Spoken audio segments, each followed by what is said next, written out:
What's going on YouTube? Jeremy Gray here, and in today's video I want to talk about a subject that is a little touchy to some people. It's full frame versus crop sensor cameras. I want to tell you the differences between the two, give you my 2 cents, and try to help you decide which one may be right for you. So let's get right into it.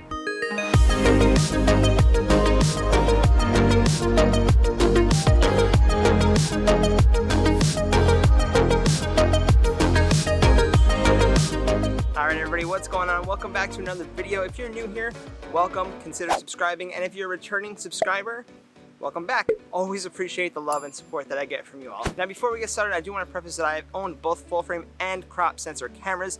I've owned multiple models of each end of the spectrum, so I feel like I'm entitled to talk about this subject because I do have a lot of experience with crop and with full frame. So let's go. Alright, so let's start with the differences if you're not already aware.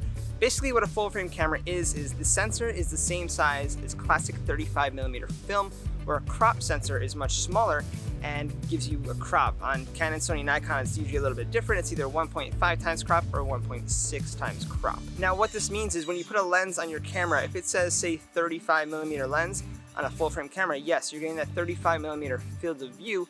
On the crop body, it's going to crop in. It's not going to change the focal length of the lens. It's just going to give you a similar field of view to something like a 50 to 56mm lens. A lot of people get confused. They think that it makes the lens a new focal length. Well, that's not true. It's just cropping in on the image. You can see here the difference between my full frame Nikon Z6's sensor next to my Canon M50's APS-C crop sensor. There's quite the difference in size. So what are the advantages to the bigger sensor? Well, the main ones are going to be the colors that you can produce out of the bigger full frame sensor, the dynamic range, which is the light, how much you can edit the shadows and the highlights. It's going to be a lot better usually on a full frame sensor than a crop sensor. Because the sensor's bigger, the pixels are bigger, a lot more information getting stored into that image. That's not to say that crop sensors are worse by any means. There's definitely time and place to use a crop sensor. Alright, so to put this in a little bit of perspective, I've got my Nikon Z6 with a 35mm lens on right next to my Canon EOS M50 with the kit lens on zoomed into the 35mm mark. So this is what that crop in looks like when comparing, say, like a 35mm full frame focal length. You can see a much closer, much tighter. The focal length didn't change, it just cropped in essentially on the sensor. And to be fair, I set the Nikon 35mm to f5, which is what the M50 has to be at for the 35mm focal length on the kit lens because it has a variable aperture. So you can see the difference in, say, like the bokeh and just the overall look and the field of view of what you would get out of a crop sensor versus a full frame lens. Alright, so another quick comparison right here. I put the 22mm lens on the Canon EOS M50, which is going to give me a field of view of 35mm roughly. I've got it right next to the Nikon Z6 with the 35mm lens on. So I've got them both set to f2. That's the maximum aperture on the 22mm, so I want to be fair and give the Nikon 35 an f2 instead of a 1.8. So you can hopefully see the difference between the background blur, the bokeh, whatever you want to call it. Let me get a little closer so it'll blow it out even more. Can you see a difference? Let me know down in the comments which one you think looks better or which you would prefer personally. Honestly, I definitely see a difference, so let me know.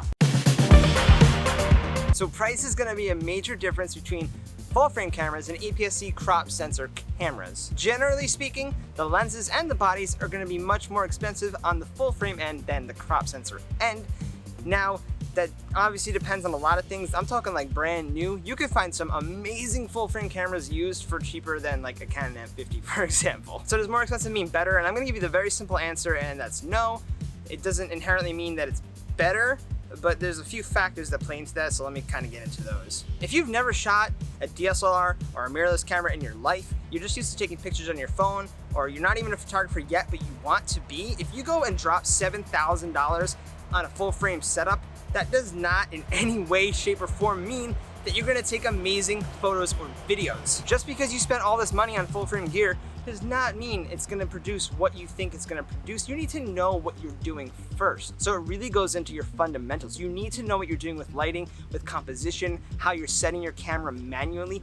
All these things are gonna play into what your image looks like in the final result. But on the other end of the spectrum, more expensive gear, technically, like the technical details and specs of it, is usually better. For example, full frame lenses are much more well made than crop sensor lenses. The glass is of a much higher quality. They typically go down to a higher f-stop like 1.8s, 1.4s, 1.2s, and overall they just perform a lot better. Same with full frame bodies. They have better dynamic range, more customizability, is that a word? There's just more you could do with the full frame, more buttons on it so you can manually control things faster and easier. So generally, technically, yes, more expensive gear can technically be better, but please don't just take that with a grain of salt because you need to know what you're doing first. I'm in no way saying that more expensive is better. I hope that's not your takeaway from this little segment.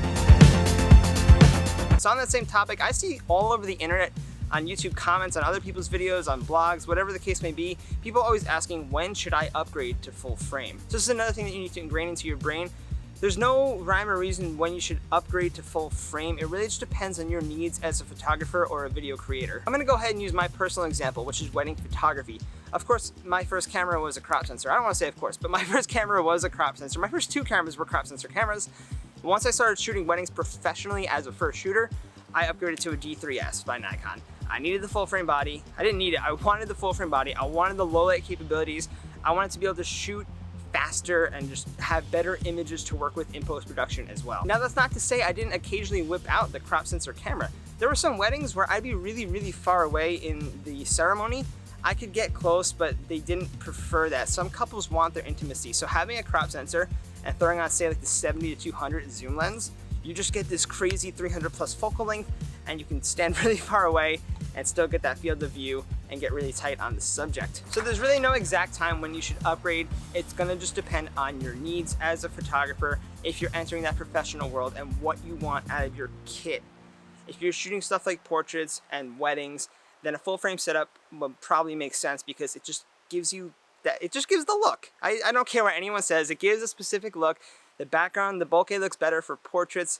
It just has that specific look. The low light performance is super important for weddings, in my opinion, especially during the reception when people are dancing. I really needed that low light performance. So that's when it could also be better. Another example would also just be the landscape photographers. They'll probably want a full frame setup because if you have an ultra wide lens like a 16 or a 15, you want that ultra wide for your landscapes. You don't want to put it on a crop sensor body and then get a 24 or 28. You want the 16. So landscape photographers also would benefit from full frame. It just really, again, depends on your needs. So we're back to the size, and this time it's not about the sensor, it's gonna be about the physical body and the lenses between full frame and APS-C crop sensor. I'm gonna throw up an image on the screen right now. You can see the difference between my full frame Nikon Z6 with a 35mm lens attached to it versus the Canon EOS M50 crop sensor body with a 22mm lens, which gives you an effective field of view of 35mm full frame. So basically the same lens field of view you're gonna get from both cameras, just the crop sensor versus the full frame. You can see the difference. I'll put the weights up on the screen as well. It's a much, much smaller package when it comes to the Canon. So why would this matter? Well, if you're traveling, say you're backpacking around the world, a crop sensor body could prove to be useful because it's gonna take up a lot less space in your bag and a lot less weight. If you're not a professional, if you're not doing work for clients and you're just trying to document your travels or your family vacations, a crop sensor body could be a really good choice because it's much smaller. It's gonna be a lot more convenient to take with you pretty much anywhere you go. As you saw, the Canon M50 is a puny camera. That's a crop sensor, and Nikon also makes small crop sensors. Most companies' crop sensor bodies are very small. The Sony a6500s, they're all small cameras and a lot lighter than full frame setups. And that being said, the lenses made for these cameras, as you just saw between the Nikon 35 and the Canon 22 Prime for the crop sensor specifically, the M mount, there is a huge difference in size of lens. So aside from the body being much smaller, if you get crop sensor specific lenses, those are also going to be much smaller.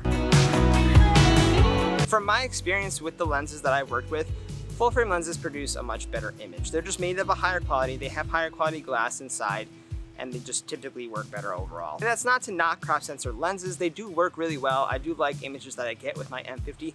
I've had crop sensor Nikon lenses before, and the images were okay, but typically the full frame lenses are going to be much better. But again, that comes with a higher price tag and a much larger size of the actual lens. So depending on what system you're using, your crop sensor body might have the same mount as the full frame cameras. For example, Nikon's mirrorless Z50 has the Z mount, which the Z6 has. So you can use the full frame lenses on that body, which is going to be a lot more important than the body itself. The lens is typically always going to be a lot more important than the camera body. Now, something like the Canon EOS M50 has this little M mount for some reason, not the RF mount. Well, they came out way before the RF, so that makes sense, but it's specifically that mount, so you need an adapter to use the RF lenses or the just the regular EF lenses, and it just obviously also makes that a lot chunkier having to use an adapter. So if you have a crop sensor body and you're thinking about upgrading to full frame, maybe take a look at what lenses you have in your kit and consider upgrading to a much higher quality lens. I promise you'll see a difference using a higher quality lens over a more expensive camera body. Lenses also tend to hold their value better and last a lot longer than a camera body would. So can crop sensor bodies be used by professionals and give you professional looking results? The answer is absolutely yes. If you know what you're doing, like I said, if you've got your lighting down, your composition down, your manual settings on your camera down, and then you know what you're doing post-production, your client is usually never, ever, ever gonna know what camera you shot that with, whether it was full frame or crop sensor. And as long as you know what you're doing, and it's also gonna come down to the edit, as long as you know what you're doing in post-production, you're gonna deliver professional looking images if that's what you're good at and capable of. All right, so which system is best for you? Well, that's gonna be up for you to decide. Think about your needs, think about what you're shooting, think about your workflow, think about what camera system is gonna make the most sense for you. If you wanna know my personal opinion, I am that guy. I prefer full frame cameras. I'm sorry to say it, but I do. I've owned both for many, many years. I shoot both all the time. I still use my M50 a lot. I use my Nikon Z6 a lot. I prefer full frame cameras, and my reasons for that being they're built better, they're more they're more rugged, they can take a lot more of a beating. I like the lenses that you can get with the full frame camera a lot better. I enjoy the low light capabilities that you get from a full frame camera because I like to shoot natural light a lot. I don't really like to use flashes or studio lights, especially when I was shooting weddings. I much preferred the natural ambient light look opposed to the flash look. So that being said, that's my take on it. I just prefer my full frame kit, but that doesn't mean that you're gonna prefer a full frame kit. I hope this helped. I hope I made a little bit of sense. If you have any further questions about full frame or crop sensor, drop a comment down below. I will get back to you. Let me know down below also what camera you're currently shooting with. I'm curious what everybody out there is shooting that follows my channel. And if you like this video, drop a thumbs up. If you disliked it, drop a thumbs down. I accept those as well. Subscribe for future content. And if you're curious about any of the gear that I use to make my videos, like the Z6 or the M50 or any of the lenses, lights, or microphones, Amazon affiliate links will be in the description down below. If you click them, they bring you over to Amazon, where if you buy anything, I get a small commission at no extra charge to you. It just helps the channel keep growing. Comment tacos if you got it this far in the video. I will see you all in the next one. Thank you so much for watching the whole video, and I always appreciate it. And don't worry about the gear, whether you have a Micro Four Thirds, a crop sensor, a full frame, or your cell phone. Just get out and create. Just get out and shoot with your camera. Shoot with your camera, and just make something. Go practice and get better. And yeah, see you in the next one. Bye. Our togetherness, both mind and flesh.